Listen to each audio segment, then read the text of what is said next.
Hello students, हम journal entries को continue करेंगे। आज हम फिक्स्ड एसेट से रिलेटेड जर्नल एंट्री पास करेंगे। जर्नल एंट्री बताने से पहले तुमको एक बात बताऊं, कि एसेट कितने प्रकार के होते हैं, फिर हम एंट्री करेंगे। एसेट दो प्रकार के होते हैं जनरली, ठीक है। एक करेंट एसेट और एक नॉन करेंट एसेट, यानी कि फिक्स्ड एसेट। आज मैं आपको ये फिक्स्ड एसेट के बारे में बताऊंगा, करेक्ट। आज मैं आपको ये फिक्स्ड एसेट के बारे में बताऊंगा। लिखो, fixed assets are those non current assets of an enterprise which are held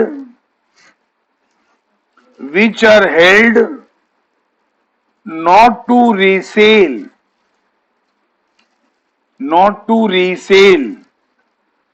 but with the purpose to increase its earning capacity.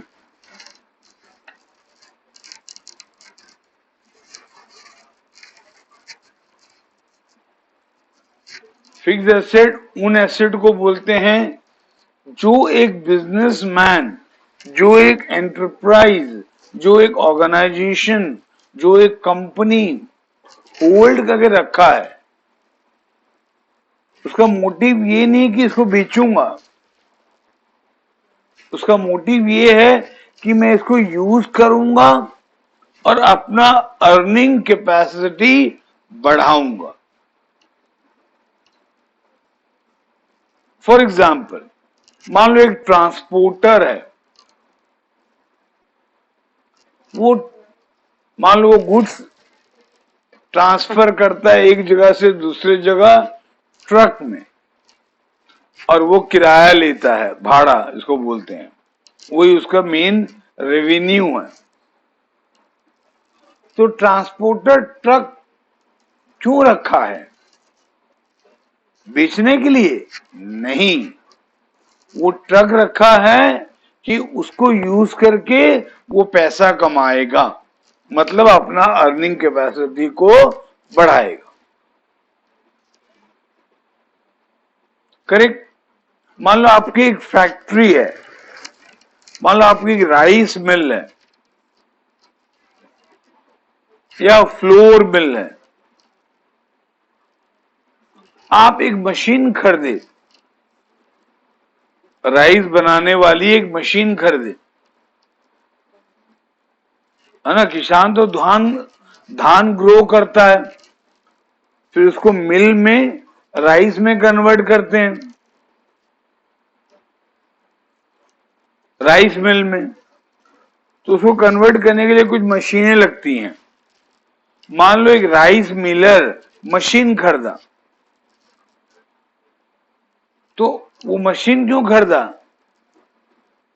क्या बेचने के लिए? बिल्कुल नहीं। वो मशीन इसलिए खरीदा कि वो हेल्प करेगा धान को राइस में कन्वर्ट करने के लिए, जिससे वो पैसे कमाएगा राइस बेचकर, तो उसका अर्निंग कैपेसिटी इंप्रूव होगा, ठीक है। अब ये फिक्स एसेट हम जब भी खरीदते हैं,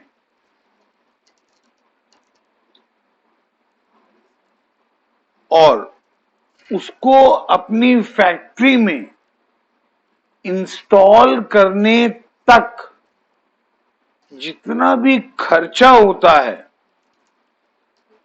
उसको हम कैपिटलाइज करते हैं।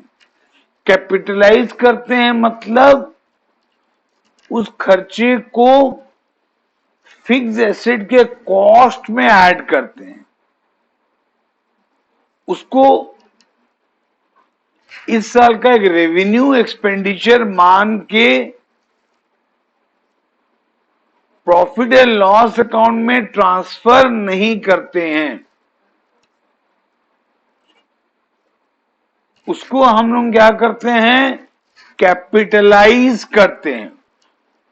मतलब उस मशीन का कॉस्ट में ऐड करते हैं। एक एग्जाम्पल के द्वारा आपको बता रहा हूं।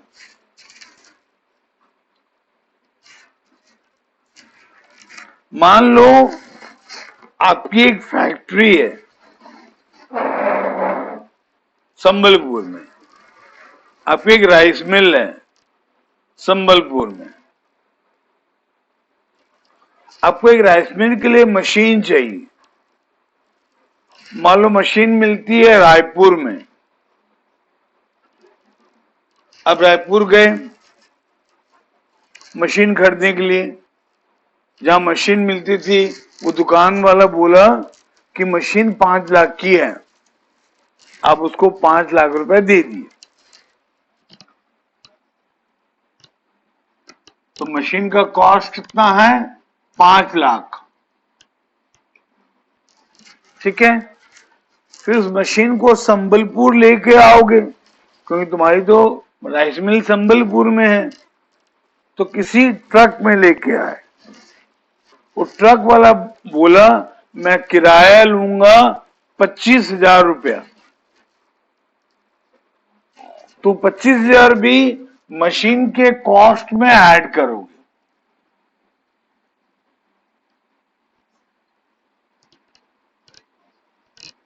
ये 5 लाख क्या था, कॉस्ट ऑफ मशीन था। ये 25,000 क्या था, किराया।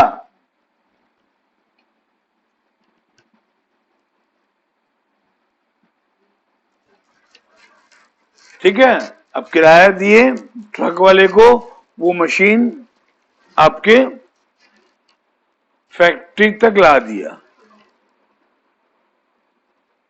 फिर मान लो आपका लोडिंग अनलोडिंग में खर्चा हुआ था 5,000 रुपया। रायपुर में लोडिंग किए थे ट्रक में, फिर संबलपुर आने पे उसको ट्रक से अनलोडिंग किए और अपने फैक्ट्री के अंदर लेकर गए। तो मान लो इस पे आपका खर्चा हो गया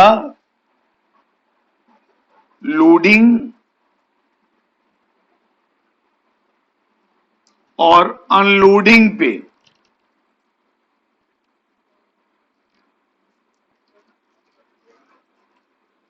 लोडिंग और अनलोडिंग पे मान लो खर्चा हो गया 5,000।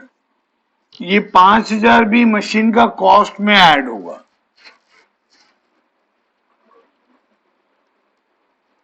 ठीक है, फिर फैक्ट्री के अंदर मशीन आ गई। अब मान लो उसको इंस्टॉल करना है, फिक्स करना है, तो अब वर्कर को बुलाए या लेबर को बुलाए जो स्पेशलिस्ट होते हैं फिक्स करने में, मशीन फिक्स करने में। वो बोले हम 10,000 रुपए लेंगे, ये मशीन को इंस्टॉल करने के लिए हम 10,000 रुपए लेंगे। आपने उनको 10,000 रुपए दिया और उन्होंने मशीन फिक्स किया। तो जो 10,000 रुपया खर्चा हुआ, जो 10,000 रुपया खर्चा हुआ, इसको बोलते हैं इंस्टॉलेशन चार्जेस। क्या बोलते हैं इसको, इंस्टॉलेशन चार्जेस।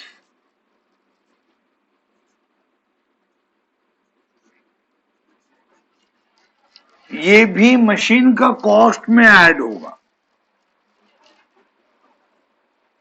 अब मशीन इंस्टॉल हो गया,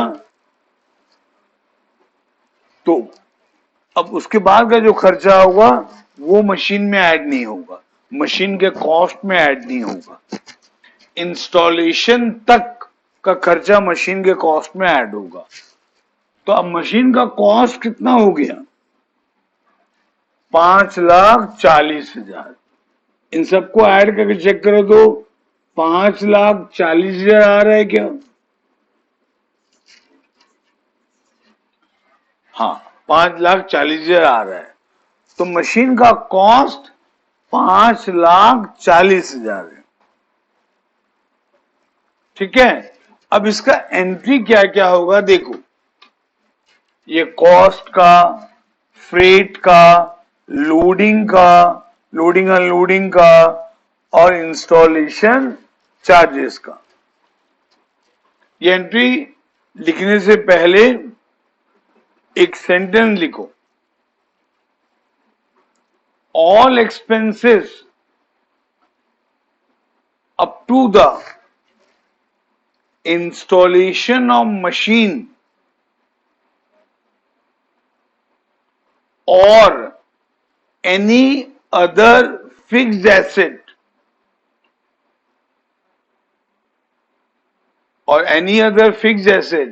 is to be capitalized or added with the cost of the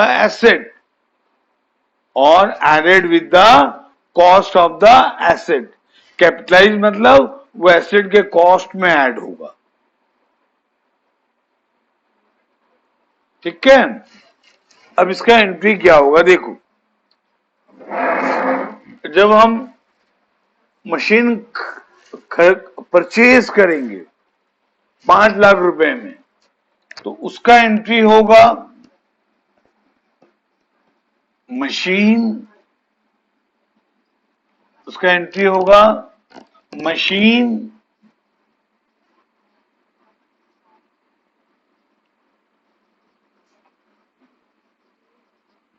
account debited, machine account debited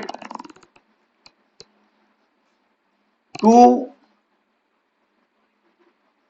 bank account. Amount बहुत ज्यादा है तो आप डेफिनेटली पेमेंट चेक में किए होंगे, है ना। वैसे भी रूल है इंडिया में इनकम टैक्स एक्ट का कि कोई भी पेमेंट अगर 20,000 से ज्यादा है तो चेक में करना चाहिए। ठीक है, फिर भाड़ा आप दिए 25,000 रुपया, इसका एंट्री भी होगा मशीन अकाउंट डेबिटेड,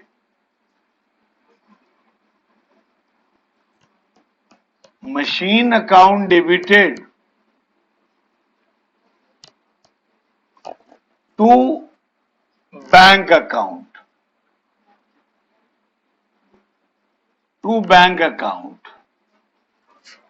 ये होगा 25,000।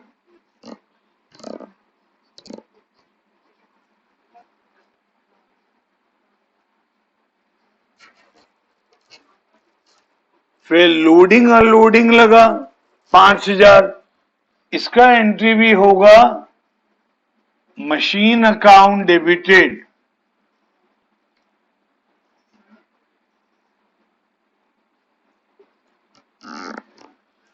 अमाउंट छोटा है और जनरली लेबर लोग लोडिंग और अनलोडिंग करते हैं तो उनको तो हम जनरली कैश ही पे करते हैं, तो यहां पर कैश अकाउंट एप्रोप्रिएट रहेगा। ये 5,000 आ गया।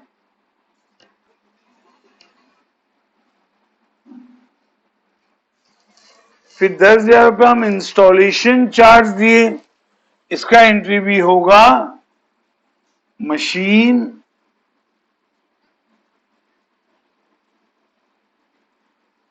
Account debited to cash account. Installation भी प्राय लेबर लोग करते हैं,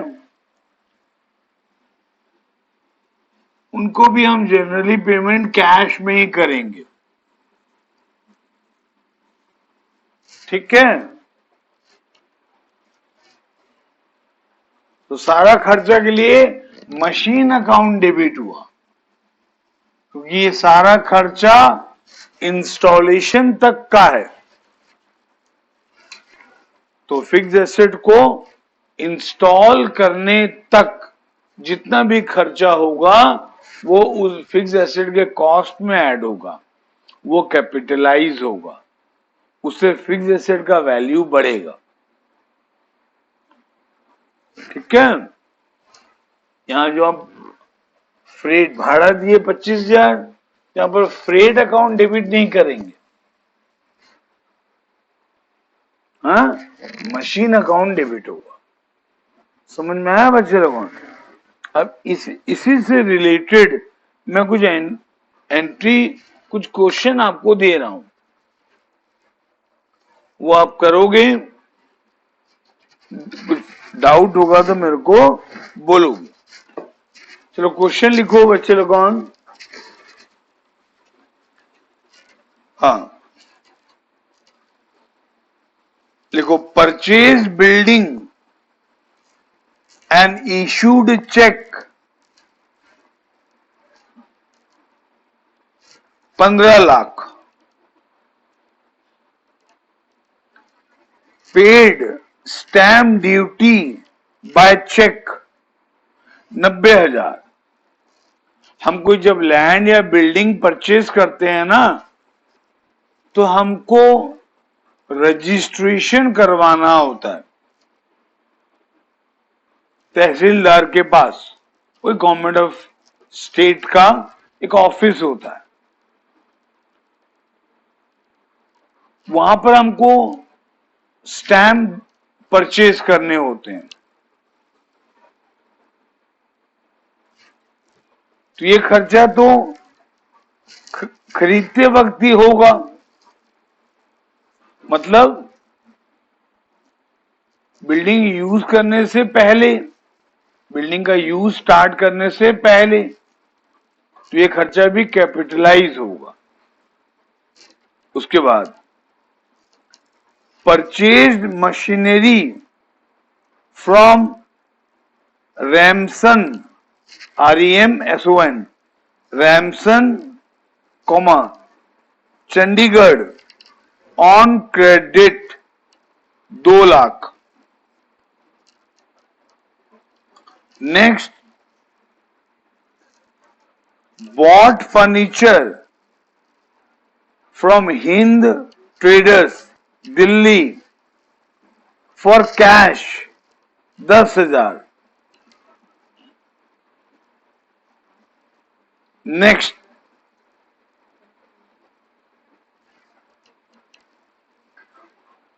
bought computer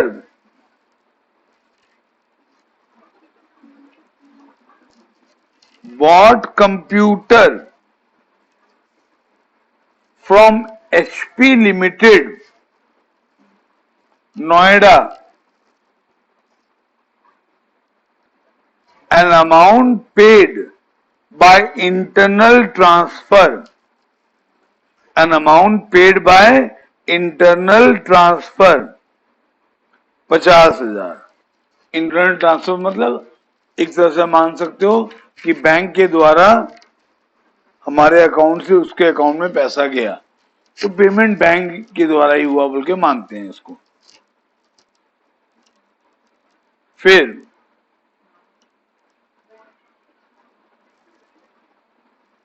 paid wages in cash for installation of machinery.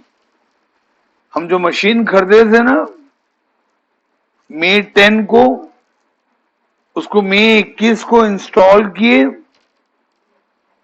और इंस्टॉलेशन का खर्चा आया 2,500। फिर नेक्स्ट लिखो, पेड फॉर ब्रिक्स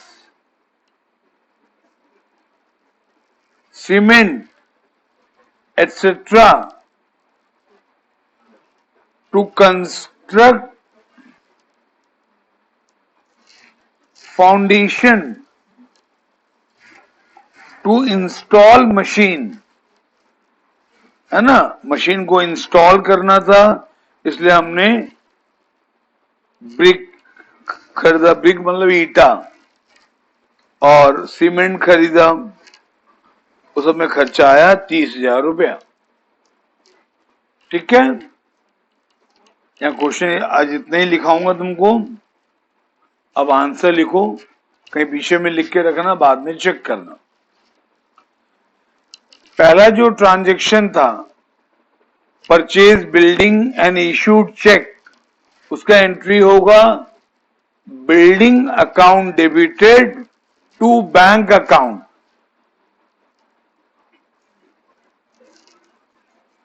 फिर दूसरा जो ट्रांजैक्शन है, paid stamp duty by cheque,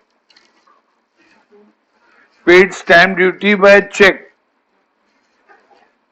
90,000, उसका एंट्री होगा building account debited to bank. उसके बाद जो ट्रांजैक्शन है, purchase machinery from Ramson Chandigarh on credit, इसका एंट्री होगा machinery account debited to Ramson Chandigarh 2 lakh. फिर bought furniture from Hind trader Delhi for cash 10,000, इसका एंट्री होगा furniture account debited to cash account. Next, bought computer from HP Limited Noida, an amount paid by internal transfer, इसका entry होगा computer account debited to bank 50,000। फिर paid wages in cash for installation of machinery, इसका entry होगा machinery account debited to cash account. फिर last में है paid for bricks, cement etcetera to construct foundation to install machinery, इसका entry होगा machinery account debited to cash, to bank account कर दो, amount ज्यादा है, machinery account debited to bank account 30,000। ठीक है बच्चे लोगों, हाँ आज इतने ही पढ़ेंगे। ठीक है, तो इनको सॉल्व करोगे, कुछ भी डाउट होता है मेरे को इमीडिएटली कॉल करोगे। ठीक है बच्चे, और अगर आपको कहीं लगता है कहीं कोई मिस्टेक हो गया वीडियो में, तो आप मुझको बताओगे। अभी तक 3 मिस्टेक मेरे को मिला, छोटा छोटा मिस्टेक है ना, और जैसे कोई नया मिस्टेक मिलेगा, और वो तीनों मिस्टेक खोजने वाले को एक छोटा छोटा प्राइज दिया जाएगा। अगर आप भी कोई मिस्टेक खोजते हो उसके बाद वाला नया मिस्टेक, तो आपको भी एक छोटा प्राइज मिलेगा। ठीक है ना, बिकॉज हम भी ह्यूमन बीइंग है, कभी कभी बोलते वक्त कुछ गलतियां हो जाती हैं। ठीक है, तो अगर आपको लगता कि मैंने कहीं गलत बोला है, तो आपको मेरे को बताना है, मैं उस वीडियो को रिवाइज करूंगा, प्लस आपको एक छोटा सा गिफ्ट दूंगा। Okay student, have a nice day.